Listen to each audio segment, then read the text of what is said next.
For 24 years, I lived in a world of comfortable certainties. I grew up in a small apartment on the fourth floor, a place where the wallpaper was peeling at the corners but the air always smelled of chamomile tea and old books.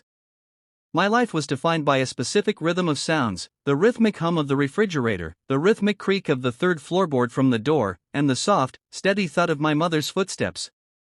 It wasn't a life of luxury, but it was stable. While my friends dealt with messy divorces or family dramas, my home was a fortress of predictability. We didn't talk about the past. My mother never shared stories of her youth, and I never asked. We simply lived forward, like a book that began on chapter 10, leaving the previous pages blank and unbothered. The shift happened on a Tuesday. It was exactly 8:17 p.m. One moment, I was scrolling through my laptop while the TV droned on about the weather. The next, the world vanished. The hum of the fridge died. The streetlights outside flickered and expired. The silence that followed was heavy. Without the digital noise, the apartment felt cavernous and strange. My phone was dead, and the chargers were useless bricks. I felt a sudden, restless energy. I lit a single beeswax candle and, for reasons I couldn't explain, I felt an urge to move, to clean, to touch the corners of my life I usually ignored.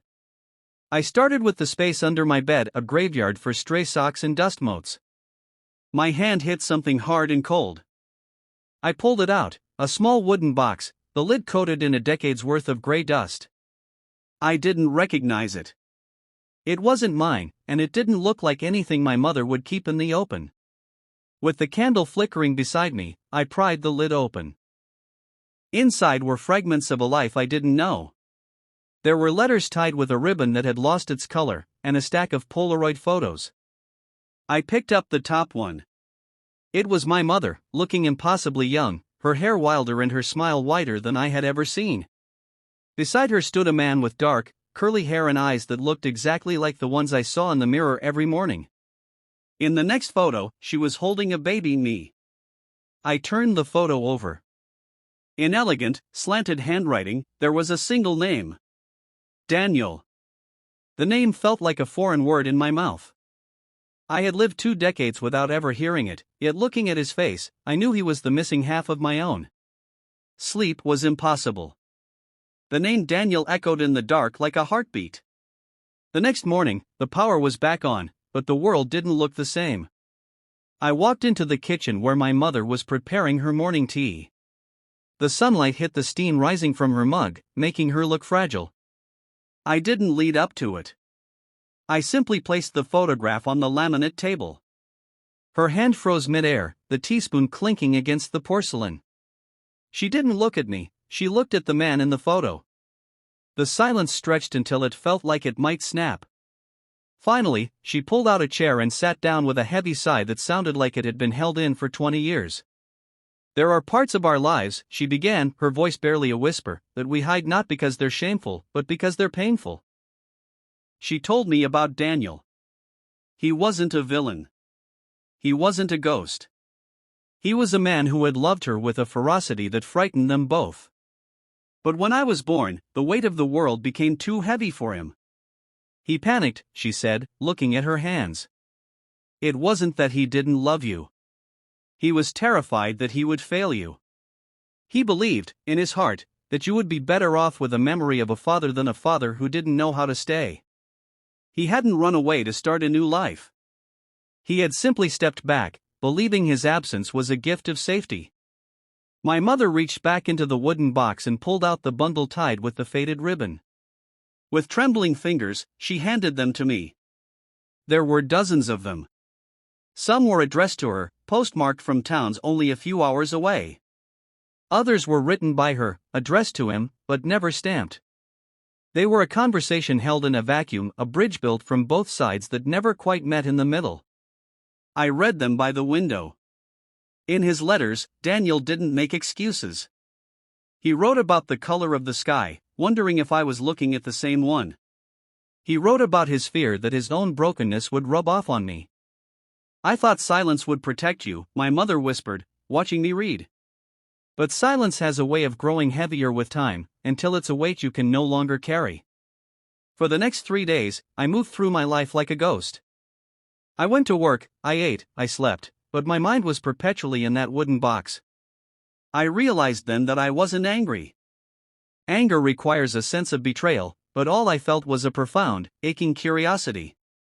If he was a monster, I could have moved on. But he was just a man who had been afraid.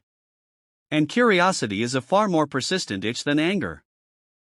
I used the return addresses on the most recent letters. I used the internet. I used the tiny, flickering flame of hope I didn't know I possessed. I found him. And I sent a message. We met in a quiet cafe at the very edge of the city, where the urban sprawl gives way to gray fields. I arrived early, but he was already there. When I walked through the door, he stood up so abruptly his chair screeched against the linoleum floor, a sharp sound that made a few people turn. He looked much older than the photos, his hair was a salt and pepper shock, and his face was lined with the geography of a hard-lived life. But when he looked at me, I didn't need a DNA test. I saw my own brow, my own nervous habit of tapping my thumb against my palm. "I didn't know if you'd come," he said, his voice raspy. "I didn't know if I deserved to see what I gave up." We sat together for exactly 1 hour. We didn't talk about the grand tragedy of the last 20 years. Instead, we talked about the small things. He told me he worked as a carpenter. I told him I liked the smell of sawdust. We talked about the way the city had changed and the things we both feared. He didn't ask for my forgiveness. He didn't try to move back into the house of my life. He simply looked at me with a quiet, devastating intensity. "I just wanted you to know," he said as the hour drew to a close, "that you were always loved. Even when I was too weak to show it. Especially then."